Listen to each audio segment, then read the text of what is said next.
इस वक्त भारत और पाकिस्तान के बीच जंग के आसान बने हुए हैं और इधर इसी बीच भारत में एमका के इंजन को लेकर कुछ ऐसा ऐलान हो गया है जिसके बाद अमेरिका से लेकर रूस और फ्रांस से लेकर चीन तक के कान ठंडे हो गए हैं, क्योंकि भारत को इस टेक्नोलॉजी में पीछे रखा गया था। आज उसको भारत के वैज्ञानिकों ने एक करिश्मा कर डाला है। भारत को तो दुनिया ने जानबूझकर इस टेक्नोलॉजी से दूर रखा गया। उन्हें पता था जिस दिन भारत ने अपना इंजन बना लिया ना, उस दिन दुनिया में भारत का भौकाल मच जाएगा। लेकिन बरसों की लड़ाई, इंटरनेशनल लेवल पर टांग अड़ाना, टेक्नोलॉजी की दिक्कतें को झेलकर भारत ने अब धमाका कर दिया है। अभी इसी साल अप्रैल 2025 में कुछ ऐसा हुआ है दोस्तों, जिसने सबके होश उड़ा दिए हैं। एक ऐसी भयंकर कामयाबी मिली है जिसने दुश्मनों के खेमे में खलबली मचा दी है। भारत के हाथ लग गया है वो जैकपॉट, वो जादुई चाबी जो जेट इंजन की दुनिया का दरवाजा खोल देगी। क्या ये सालों के संघर्ष का अंत है? क्या भारत अब आत्मनिर्भरता का तूफान लाने वाला है? इस पूरी कहानी को समझने के लिए हमें चलना होगा थोड़ा पीछे, देखना होगा उस सपने को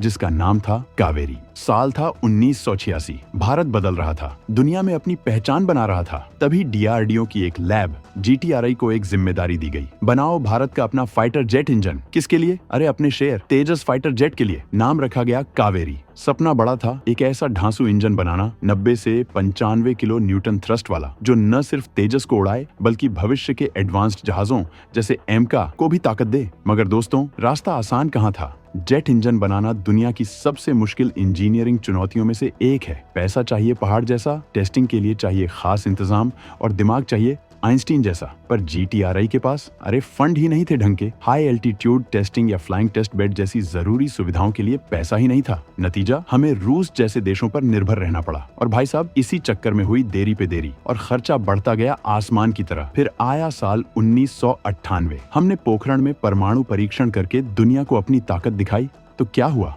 अमेरिका और उसके साथियों ने लगा दिए बैन, प्रतिबंध। जरूरी टेक्नोलॉजी और सामान मिलना बंद हो गया। कावेरी का काम और धीमा पड़ गया। ऊपर से टेक्नोलॉजी की अपनी दिक्कतें, काबिल लोगों की कमी और मैनेजमेंट की गड़बड़ियां, सबने मिलकर कावेरी की कमर तोड़ दी। नतीजा, कावेरी इंजन अपने वादे पूरे नहीं कर पाया। वजन बढ़ गया, यानी 1100 किलो की जगह 1235 किलो। और सबसे बड़ा झटका, थ्रस्ट ताकत ही नहीं पैदा कर पाया। आफ्टर बर्नर लगाकर जहां 90 से 95 किलो न्यूटन चाहिए था, वहां मिला सिर्फ 70.4 किलो न्यूटन। बाद में 81 किलो न्यूटन तक पहुंचा। बिना आफ्टर बर्नर के मिला सिर्फ 46 से 49 किलो न्यूटन। आफ्टर बर्नर तो एकदम फुस्सा निकला। ऊंचाई पर भी प्रदर्शन ठंडा। साल 2014 आते आते ये साफ हो गया कि कावेरी तेजस को नहीं उड़ा पाएगा। हमें मजबूरी में अमेरिका से GEF 404 इंजन खरीदने पड़े और इस सपने पर साल 2023 तक 2839 करोड़ से ज्यादा फूंक चुके थे हम। दुनिया ने कहा, देखो भारत फेल हो गया। लेकिन रुको, कहानी अभी बाकी है मेरे दोस्त। ये पूरी तरह विफलता नहीं थी। अरे इस संघर्ष ने हमें सिखाया बहुत कुछ। हमारे वैज्ञानिकों और इंजीनियरों को arrow engine design, material science, combustion technology जैसी चीजों का तगड़ा अनुभव मिला।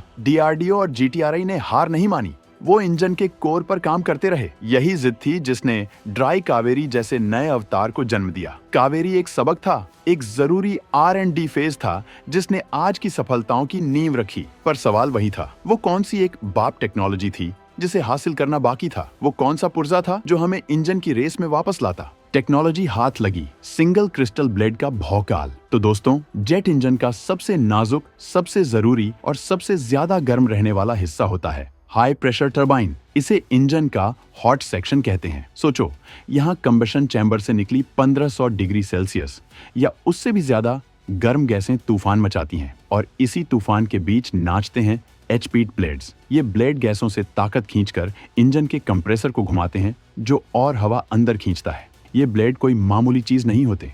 भयंकर दबाव, पिघला देने वाली गर्मी और गला देने वाले माहौल में काम करते हैं ये।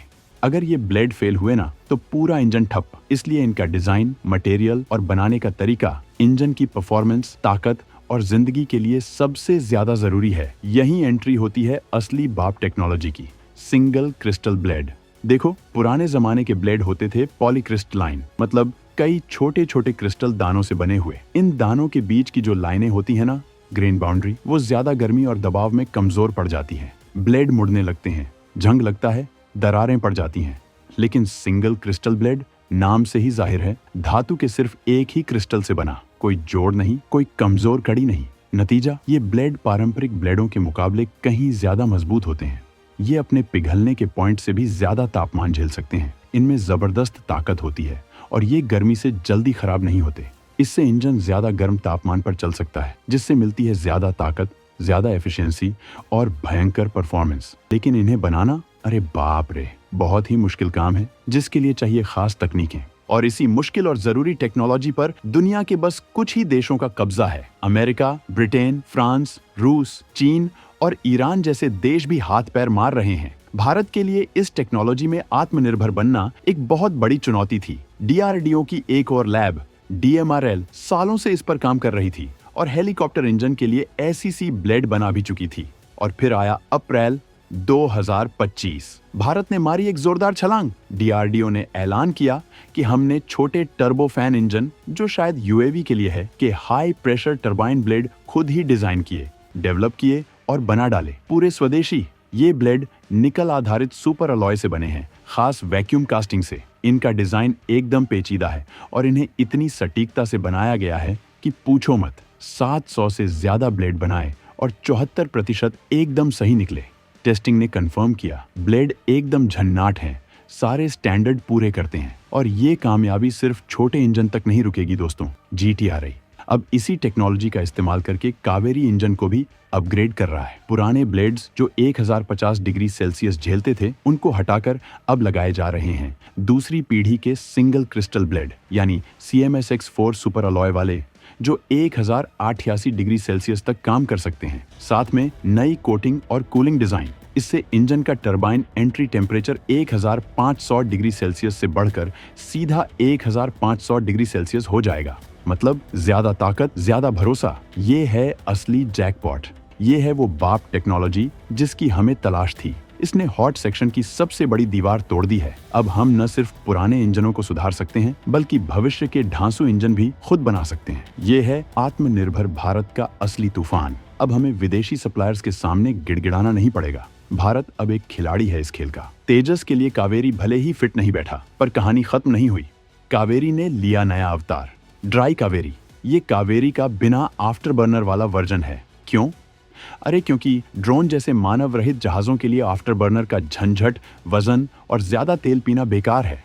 ड्राई कावेरी लगभग 48 से 49 किलो न्यूटन, जिसे कुछ जगह 52 किलो न्यूटन भी कहते हैं, पर 48 से 49 ज्यादा पक्का लग रहा, उतना थ्रस्ट देता है। और इसे बनाने में प्राइवेट सेक्टर, खासकर गोदरेज एरोस्पेस भी साथ दे रहा है। तो ये ड्राई कावेरी लगेगा किसमें? ये लगेगा भारत के सबसे घातक हथियार में।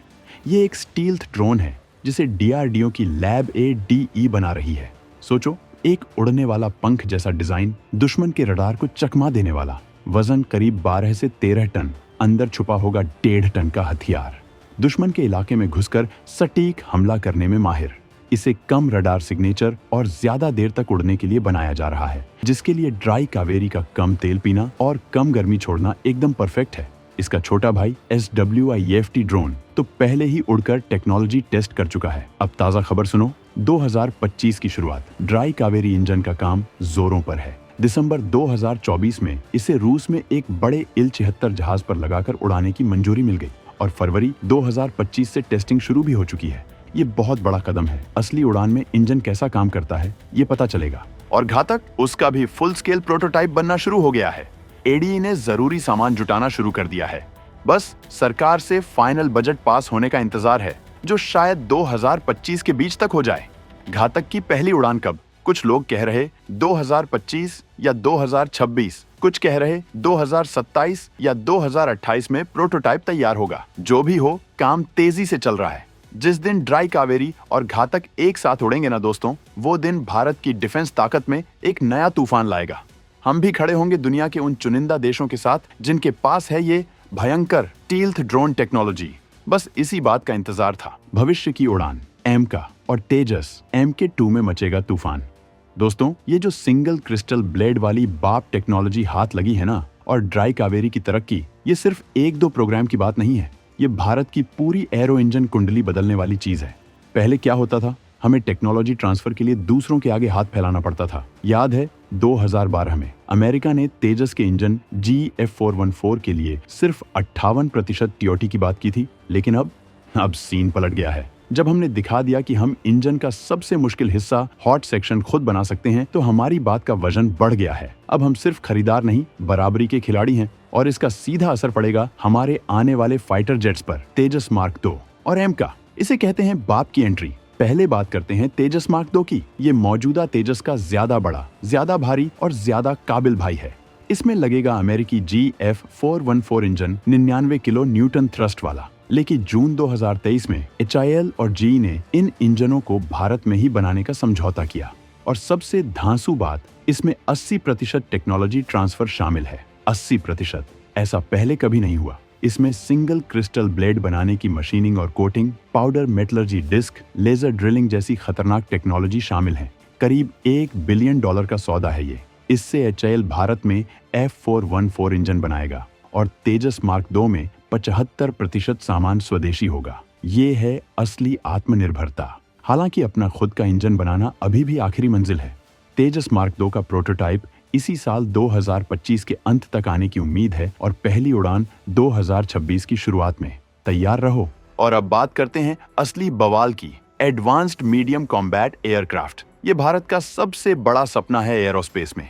एक 5.5 जनरेशन का स्टील्थ फाइटर जेट। ये चीन के J-20 जैसे जहाजों को टक्कर देगा। इसे 2 फेज में बनाया जा रहा है। एमका मार्क 1 में तो शुरुआत में GF414 इंजन ही लगेगा, लेकिन एमका मार्क 2 जो 2035 के आसपास आएगा, उसे चाहिए और भी ज्यादा ताकतवर इंजन। कितना? 110 से 130 किलो न्यूटन थ्रस्ट वाला। ऐसा इंजन जो सुपर क्रूज कर सके, यानी बिना आफ्टर बर्नर के आवाज की रफ्तार से तेज उड़ सके। अब ये भयंकर इंजन कौन बनाएगा? यही सबसे बड़ा सवाल और मौका है। भारत इसके लिए फ्रांस की सफरान, ब्रिटेन की रोल्स रॉयस और अमेरिका की GE से बात कर रहा है। सफरान ने तो 100% TOT और साथ में मालिकाना हक का ऑफर दिया है। रोल्स रॉयस भी पूरे IPR ट्रांसफर के साथ मिलकर बनाने को तैयार है। और हमारी जो ये नई SC ब्लेड वाली ताकत है ना, उसने हमें इन मोल भाव में शेयर बना दिया है। अब हम अपनी शर्तों पर बात कर सकते हैं। पूरी टेक्नोलॉजी दो, डिजाइन में हमारी सुनो।